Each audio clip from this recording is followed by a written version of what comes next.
This is Democracy Now!, democracynow.org, The War and Peace Report. I'm Mimi Goodman with Juan Gonzalez. The largest strike in the United States is happening right now here in New York City at Columbia University. 3,000 student workers, graduate and undergraduate, are facing down the private university. They're in their 5th week of the strike, and the stakes are rising. Columbia has threatened to replace all 3,000 of the striking student workers if they don't return to work by Friday. This is Paul Brown, an organizer with the Student Workers of Columbia, United Auto Workers Local 2110, speaking Monday at a protest on campus. If an administrator takes a sick day, nothing really happens. But if a grad student takes a sick day, or like a facilities person takes a sick day, or a postdoc takes a sick day, like classes would have to be canceled and stuff like that. And so I guess just really kind of reorienting the perception and the culture of graduate school from like, oh, we're just students, we should be glad to be here, to, respecting the labor that we put into this institution. On Monday, many Columbia faculty members walked out of their classes in a show of solidarity with the striking student workers and joined their picket line on the campus's iconic College Walk. This is English professor Jack Halberstam addressing the protest. I think it's important that the university understand that this isn't just about the demands that you're making, which, by the way, are utterly reasonable demands. Cost of living raise. What is the problem, right? Dental care, as someone who went into debt for root canals as a graduate student, yes, please, dental care. These are absolutely basic. And then the difficult issue of third-party arbitration, right? And I think I understand more about that after the meeting yesterday. So what I think is helpful is just to remind ourselves that there is a larger context within which this strike takes place. To student workers, I say this. We are with you. We stand with you. We see you. We fight alongside you. To faculty allies, I say, this is our fight. This is our university. This is our chance to say no to the corporate university here and now. This is not Goldman Sachs. Professor Jack Halberstam will be joining us in a minute. Today, the student workers are calling on others to help them shut down the university from 8 to 6 by not crossing their picket line. They're asking professors and students not to enter campus, not to go to classes, not to hold classes. One of their slogans is, New York is still a union town, and members of other unions from around the city are expected to join in solidarity. For more, we're joined by the professor you just heard, Jack Halberstam, professor of English and Gender Studies at Columbia University, and by Johannah King-Slutzky, a PhD student in English and Comparative Literature at Columbia University, rank and file member of Student Workers of Columbia. We welcome you both to Democracy Now! Johannah, let's begin with you. This is now the largest strike in the United States that's going on right now. Can you tell us why you're striking? It's not actually the first strike by the Columbia students this year. Yeah, that's right. Thank you for having me on this program. So this is our 2nd strike this year. We struck last spring as well. And we have really basic demands. Our priority contract articles are, as Jack mentioned in the speech that you all just heard, a raise so that we meet cost of living standards. We have a lower, income compared to cost of living than any peer institution. We're also asking for health care that includes vision and dental benefits. We're asking for protections against sexual harassment and discrimination. And we're asking for full unit recognition for any member who the National Labor Relations Board said should be able to join. The university's been trying to keep out some of our legal members.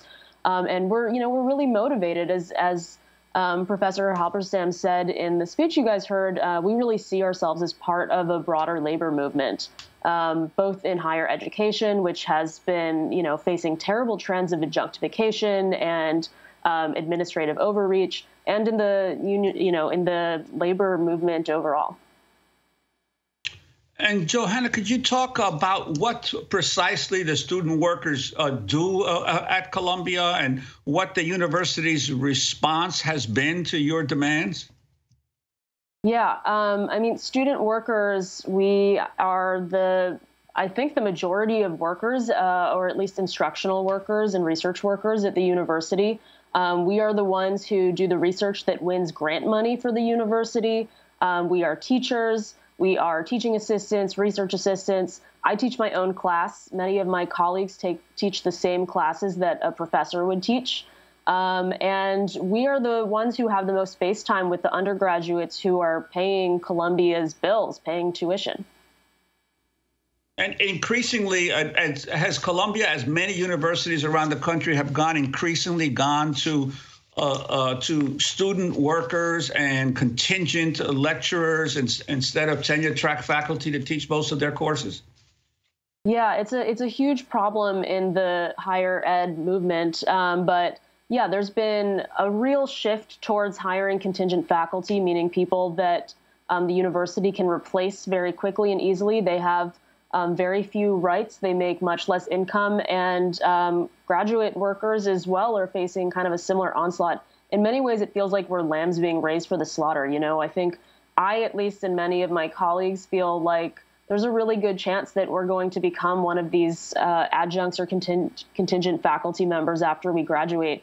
And that's one of the reasons we're motivated in this fight. You know, I think that we really see this as telling administrators, telling universities that have billions and billions of dollars in reserve that could easily afford to pay graduate workers, undergrads who TA, who pay, adjuncts. They can afford to pay us a living wage. They've said outright that they can afford to pay us a living wage and that they, just don't think it's prudent, that they don't want to.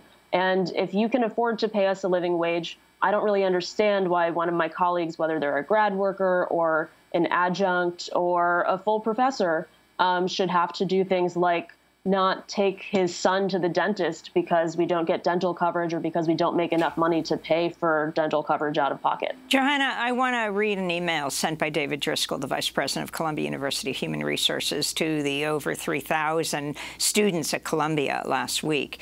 It's been made public. It reads in part, "In order to plan coverage for the spring term in a timely fashion, the following categories of student officers will receive their letter in the normal course.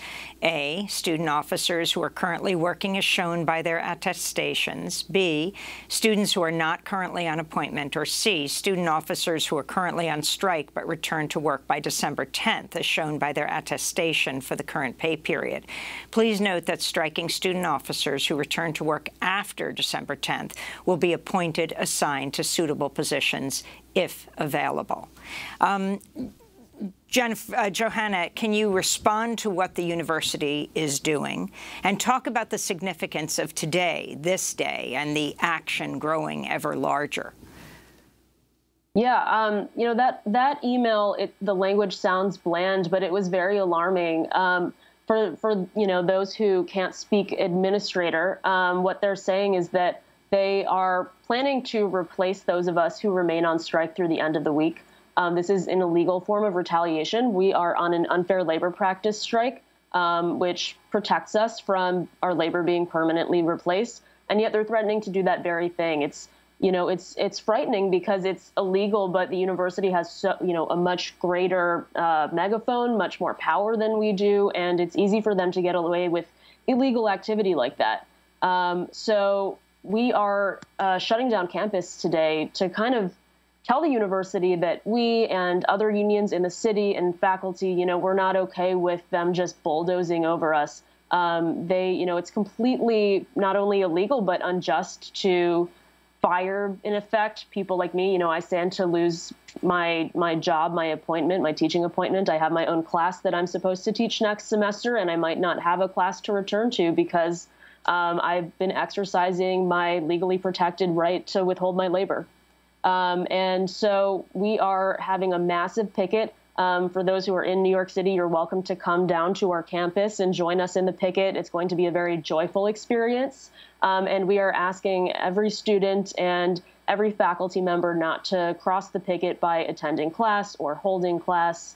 As Paul in the speech that you guys shared said, when the teachers, which is, graduate students like me, when we shut down, when we stop working, the university grinds to a halt, and we really want to make that clear. Well, I'd like to bring in Professor Jack Halberstam into the conversation, professor of English and Gender Studies at Columbia University. Could you talk somewhat about the faculty response to the strike? And also, my understanding is that Columbia's endowment right now is a little bit over $14 billion. It increased about $3 billion in the past year of the pandemic. Could you talk about the ability of the university to meet the demands of the strikers? Yeah, thank you, Juan. And Johannah has been very eloquent already about the fact that the university can meet the demands of the students, but chooses not to. Despite the fact that the university said that it was going into a kind of financial freefall during COVID, it turns out that, along with many other corporate stakeholders, universities did very well during COVID on the stock market. And some people suggest that the endowment grew by $3.1 billion. So we were all asked to share in austerity measures during COVID, but as often happens with corporate entities, people are not asked to share in the profits once a financial crisis is over. And what the students are saying is that, you know, New York is an incredibly expensive place to live, and you are supposed to be offered a graduate education that does not put you in debt. Student debt right now is a tremendous burden on this generation of intellectuals. And they are also looking at a future in which, as Johannah said, their labor has been meted out to adjuncts who have no protection, very few benefits, and no opportunity to save for retirement. So what we're doing is we're bankrupting a whole generation in order to provide more profits for the university. And this is, apart from anything else, it's unethical. The faculty response in the humanities and social sciences has been strong and supportive, but there is not the same response across the university. And I think many of us recognize that the university does not value the work that goes on in the humanities in particular in the same way that it values the work in the professional schools, which then return money to the system in many, many different forms. So what we, the faculty, are concerned about is a larger project of downsizing the humanities, the place where people get trained to think critically about the world that they live in and think radically about how to transform it. And the grad students are absolutely aware of this and are fighting this battle on many fronts. And they expected 37 faculty at the rally the other day. There were over 100 people there, over 100 faculty, many of them very prominent faculty with real political commitments to the strike. Can you tell us about the letter that was sent to the Columbia College Dean James Valentini, where faculty expressed their view that the lack of graduate student labor has harmed undergraduate education, and that these harms will be exacerbated if this strike isn't resolved? Some of them are talking about not being able to grade the students, and parents now weighing in. Can you talk about what it means to teach and be a student at Columbia right now? Oh, yeah. Yeah. I mean, graduate student labor is the invisible labor of the university. Graduate students do everything behind the scenes of a class. I'm teaching a class right now with 90 students and 3 TAs. And without those TAs, I field upwards of 40 emails a day from students. Papers are not graded, discussion sections are not held, office hours are not held. Undergraduate education suffers immensely. And what Johannah said is really important, which is that, you know, a lot of the teaching at Columbia is done by graduate students. So people who are paying $50,000, $60,000 a year often are being taught by a student instructor who receives $30,000 a year. They are not being taught by the Nobel Prize-winning professor upon whose reputation Columbia rests. They are often being taught by graduate students who are underpaid and undervalued. The faculty have become very frustrated by the way that the administration is not giving us reasons for why they won't settle with the student workers. And that, you know, is spurring these letters. That's what's motivating these letters.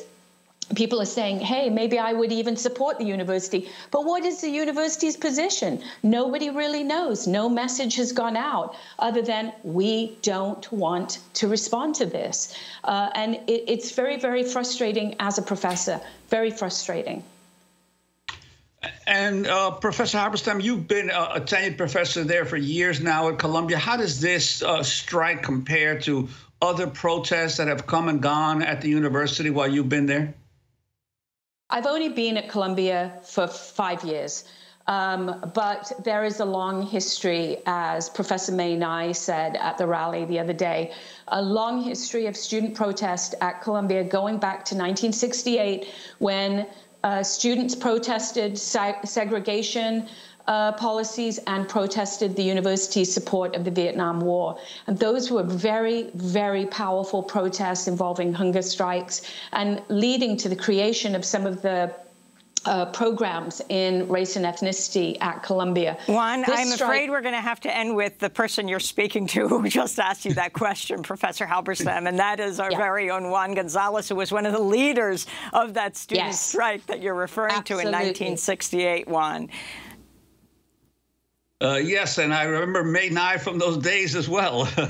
She was quite an activist in her time before she became a much decorated professor and historian. But I think that it's critical. I think back then, even some of the major professors of those days, people like Eric Bentley and Robert Brustein, were big supporters of the students, and they helped quite a bit in keeping our morale going to be able to emerge victorious in that strike. Well, I want to thank you both for being with us. Jack Halberstam, Professor of English and Gender Studies at Columbia University, and Johannah King-Slutzky, rank-and-file member of Student Workers of Columbia, a PhD student in the English and Comparative Literature Department at Columbia. Coming up, we speak to an animal rights activist who's just been convicted on felony charges of burglary and larceny for rescuing a sick baby goat from a goat meat farm. Stay with us.